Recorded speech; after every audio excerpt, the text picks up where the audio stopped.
mariage inattendu maintenant entre la douce France et l'Empire du Milieu. Oui, Maïtena, j'ai l'honneur ce matin de déclarer terminé le péril jaune. Vous savez, c'était cette expression forgée au 19e siècle qui fantasmait des millions de Chinois qui allaient venir déferler chez nous et nous réduire à néant, presque à l'esclavage.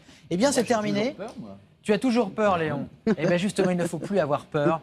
Grâce non plus à l'exposition universelle, ni au thème de l'harmonie que martèle le président chinois Hu Jintao, mais grâce à cette jeune femme qui s'appelle, alors pardonnez mon accent chinois, Xu Guifei. Peut-être, Léon, tu m'aideras sur la prononciation. Chinois, Une jeune femme qui n'aurait jamais dû naître parce qu'elle avait déjà un frère aîné et on était juste au moment de où la politique de l'enfant unique allait être appliquée et qui est en train de bâtir un pont tout à fait créatif et sympathique entre la France, notre douce France, et l'Empire du Milieu.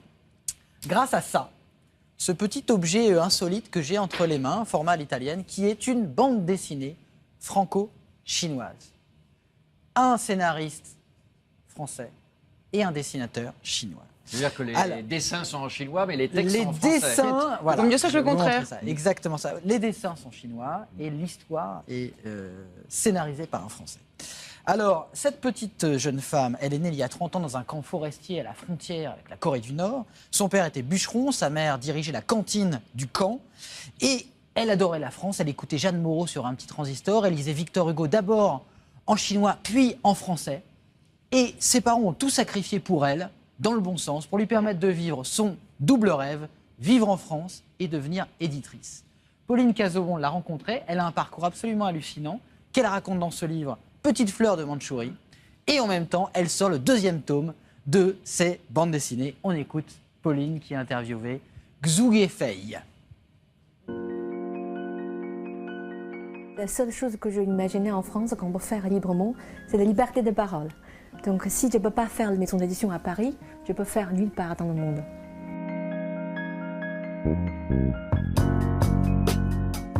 Quand j'étais arrivée à Paris le premier mois, je suis allée à Fnac.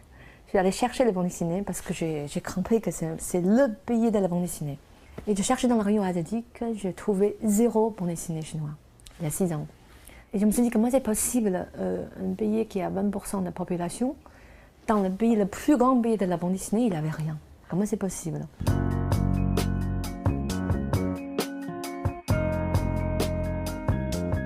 Mon rêve le plus grand, c'était faire du livre. Parce que quand j'étais petite, on me laisse pas les livres, on les rangeait dans une grande étagère de dire que tu es une fille. Comme tu es une fille, c'est pas la peine que tu apprennes. Donc il y avait toujours ça chez moi qui est tellement fort que j'ai compris que si tu peux faire quelque chose, je peux mourir demain, c'est pas grave, mais si tu peux laisser un livre aux autres, les autres petites filles comme moi qui n'ont pas accès ou la possibilité d'apprendre. Je sais que comment c'est difficile d'être autodidacte dans la société. L'éditeur français, c'est difficile parce que c'est un métier qui est très complexe. Je trouve que le métier est en train de changer tellement. Et le métier demande aussi une nouvelle génération. Je pense que je suis en bonne position pour apprendre.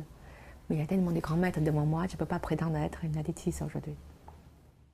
Si l'histoire est à la hauteur des dessins que nous venons de voir, c'est un régal. Hein. C'est un régal. En fait, qu'est-ce que c'est le juge Bao? C'est un peu le commissaire Maigret chinois. En Chine, c'est un personnage culte qui a existé, qui est un personnage historique. Et c'était un peu à la fois Saint-Louis qui rendait la justice sous son arbre et le type qui faisait tomber un peu Elliot Ness, incorruptible, qui faisait tomber les spéculateurs, les gouvernants corrompus, les méchants. Voilà. Et donc, c'est un peu aussi un clin d'œil à la Chine contemporaine, sous ses airs gentils comme ça.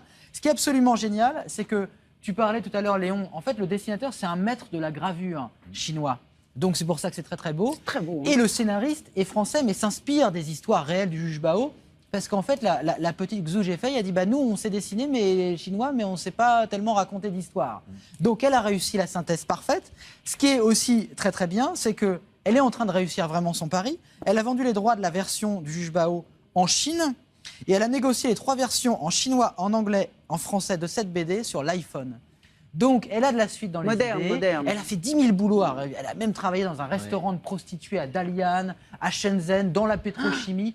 C'est une fille Ce qui est absolument incroyable, c'est hallucinante. qu'on peut naître dans un camp de bûcherons en Mandchourie, près de la Corée du Nord, et se retrouver éditrice à Paris. Ça, je trouve ça formidable. Ouais. Quelle belle histoire à retrouver donc chez XO pour sa biographie et puis donc sa maison d'édition. Édition Feuille, qui se trouve dans le 20e à Paris. À côté de Belleville, peut-être. Exactement. Merci, c'est le quartier chinois. Merci beaucoup, Christophe.